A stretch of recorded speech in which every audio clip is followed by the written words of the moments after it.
MyVistic on tuntud oma holistilise lähenemise poolest ilumaailma ja näojooga, erinevad ravimtaimed, ilutooted on olnud tema trumbiks, aga nüüd on ta võtnud abiliseks veel ühe väga imetabase seadme.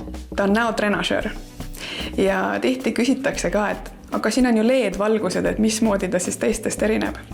Ja tegelikkuses tuleb siin mängu treeningprogramm.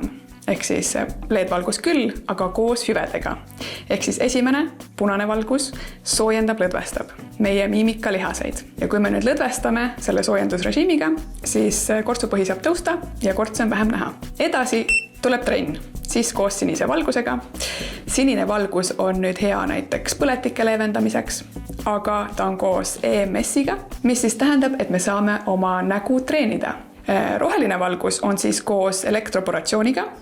Tema siis aitab nahatooni ühtlustada, aga aitab ka toodetel sügavamale raku sisse imenduda. Ja nüüd lõppu tuleb selline väike surin, see ei ole üldse suur surin, aga tema töö on lümfitööd parandada ja verevoolu parandada, ehk siis ta on nagu lõdvestus. Kui sa seda kõike nüüd järjest teed, selline 10-15 minutit, siis ongi sinu näole treening tehtud ja sa võid jätkata siis kas meigi peale kandmisega või kes ei kanna meiki, võibki kohe õue minna ja kui sa peeglisse vaatad, sa tegelikult näed, mis on muutunud. Aga kui tihedalt seda MyVisticu imepulka peaks kasutama, et see tulemus oleks siis nagu järjepidev? Neid erinevaid funktsioone ei tasu kindlasti kasutada iga päev.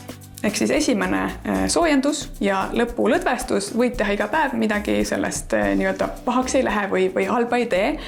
Aga just see lihastreening ja elektroporatsioon, need võiks olla selline 3-4 korda. Tuleb kaasa selline eestikeelne juhend, siin on ka peal näidatud suunad, kuidas kasutada ja teisena on siin peal ka QR-kood, kus sa saad video vaadata ja video järgi teha. Ta on koos USB-laadijaga, see tuleb siin karbis kaasa ja tegelikkuses ta aku peab päris kaua. Mis veel võiks abiks olla meil just nagu näo modelleerimisel ja selle ilu hoidmisel? Võib-olla üks selline eriti tore vidin, millest tihti arvatakse, et see on näokupp ja ei räägita võib-olla piisavalt, on näohantel. Ehk siis maailma populatsioonist 50% inimestest hoiab oma keelt valesti. Siis kui keel on alumises lõualuus, siis me ise tekitame endale lõualotti ja anname juurde, et kogu nägu vajuks. Ehk siis õhk hakkab liikuma siit, tõmbad sisse, lased lahti. Ehk siis keele surud siia alla ja lükkad ülesse. Mitte siia sisse, aga siia alla. Kui kasutada neid koos, keele asend siin selle näohantliga ja näotrenažöör juurde, siis saad parimad tulemused. Kuidas saaks nende toodete kohta ka rohkem teada? Kõige lihtsam on kodulehelt myvistic.eu ja loomulikult on ju ka buduaari vaatajatele sooduskood ehk siis sellele näotrenažöörile ja saad täitsa 40 € soodsamalt. Või siis teine variant näohantlile, paned ostukorvi 2 tükki, saad teise tasuta. Ja kes tahab tulla koolitusele, näiteks väikse seltskonnaga saab MyVisticu stuudios seda teha Kalamajas. Saame veel sinna panna aegu, rõõmuga tulen, õpetan toredaid näojooga harjutusi.